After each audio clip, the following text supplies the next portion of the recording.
by adding a text object and a canvas to your game world. So that's what we're going to do now. So if you go back over to your hierarchy and you right click and you go to create UI, and we're going to create a text object. So I'm going to click on here and create text object.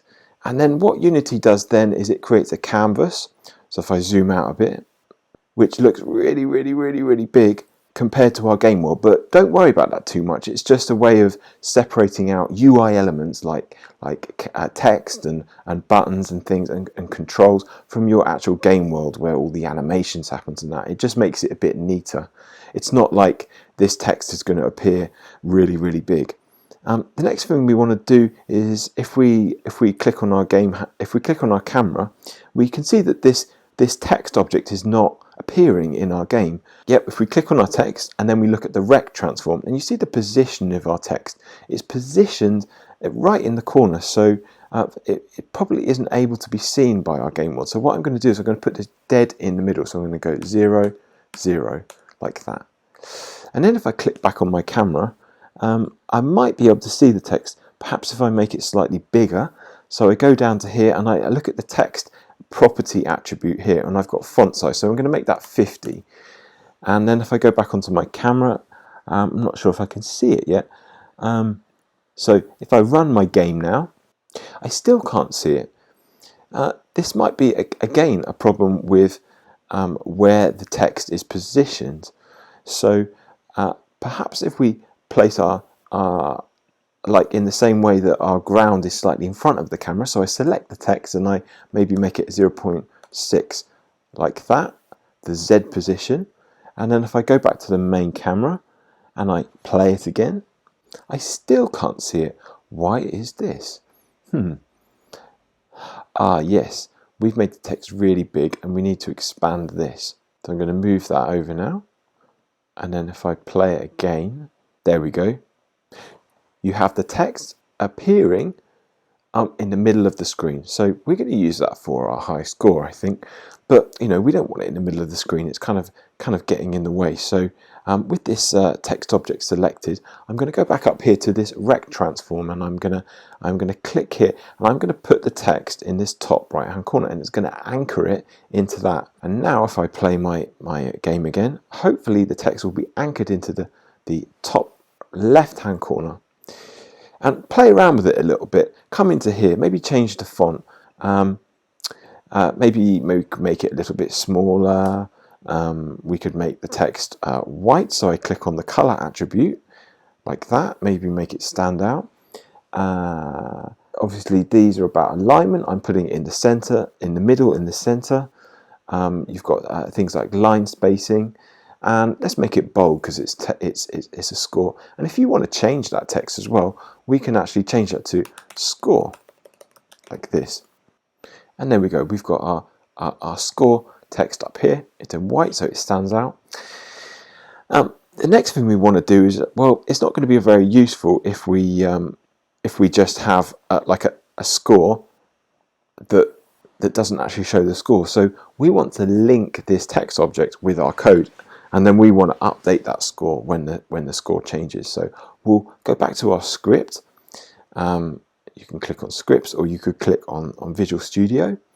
And I'm going to add an object up here and another object. So in the same way that you can create a string or a number, an integer, you can also create a variable that is a text object. So I write the word text like this, and current score.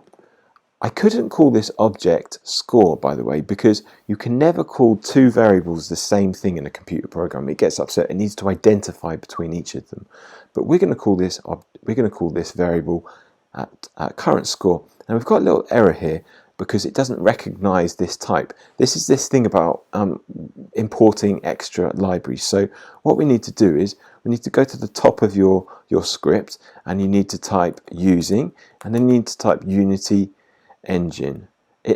Visual Studio helps you write the code. I really recommend getting it. It's free, and you can download it from Microsoft, I think. and so you type in the first few letters and it tries to guess what you're trying to write. It really will help you.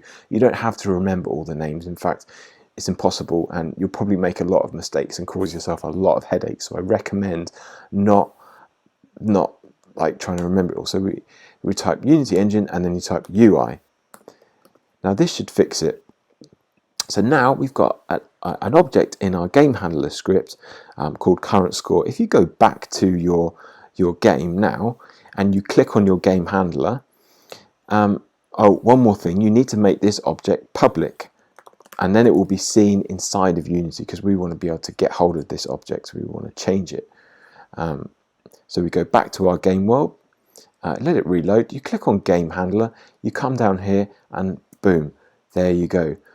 We've got our current score variable inside of Unity, and now what we're going to do is we're going to link our actual text, a visual UI element text, to this score. So I'm going to drag it over here from the hierarchy, and I'm going to drop our text game object inside of our canvas into current score.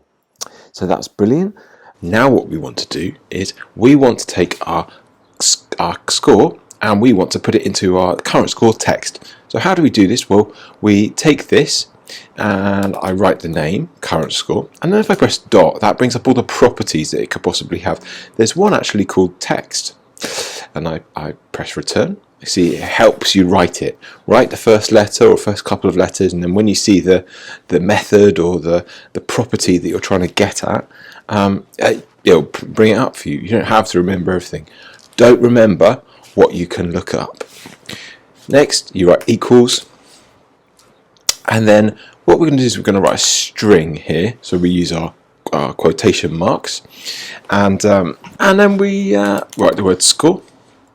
And then the simplest way you can combine like numbers and text is to write a plus, and then we're going to write score after it like that. And what that does is it takes our string score, our text, and it adds on the number to the end of it, so it kind of combines it. It's called concatenation. Also maybe want to put a colon and then a space, so what will actually appear on the screen is this, and then immediately after the score, which is 10. So let's just test that out, and there you go.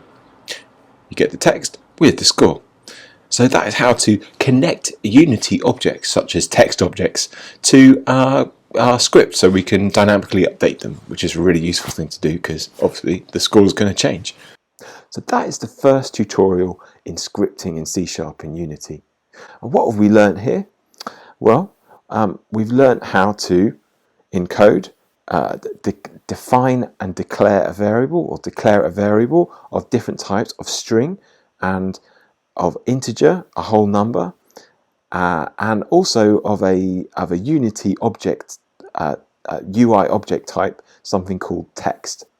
And we've also learned how to assign a variable. So you use the equals thing to assign a variable with a value. So for a string, we're going to assign that variable with this string here, and we indicate a string by quotation marks.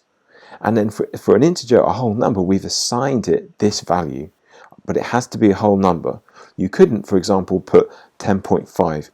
That will actually cause an error in your program, and the compiler will tell you whenever you see a red line below something, you know that there's a problem with your code, and it will try to tell you the error, and so you've got a lot of information to fix it. And look here, it says that's a double, and it says something about cannot implicitly convert double to int. So we've told the computer that we have a variable that's an integer, but we're trying to put a floating point number or a fractional number into it, so you can't do that. So we've learned how to assign. We've also learned how to print out variables onto the screen so we can see them in the console. If you remember here, hello world and number 10. And we've also learned how to get hold of a Unity UI object, the text, and change the value of it so we can see an update of that in our game. So these are all really useful things. We've also talked a little bit about integers and numbers, and well, I mentioned that you can't put 10.5 in an integer because 10.5 isn't a whole number. Well, one way around that is we can create another type of variable called a double. and we're going to call this score double, and I'm going to put 10.5 in there. There's also another type of fractional number, and it's called a float. So I'm going to go score float, and I put an equal sign, and then I put 10.5, and then I have to write the word F after it. Don't worry too much about that, but I'm just trying to introduce you to the different types of numbers and things that we can have in a computer program, and it will come in very handy in the future when we're trying to calculate things that aren't exactly precise. So you've learned four distinct data types: strings or text, integers, doubles, fractions, and floats as fractions. And you've also learned unity object types, text, so we can show really useful things like game score. In the next tutorial, we're going to look at something called functions. I've already introduced some functions like start and update, but I'm going to show you how to define a function and which each part of the definition matters, and a lot of other really useful things that's going to help you make great games. So I hope to see you there.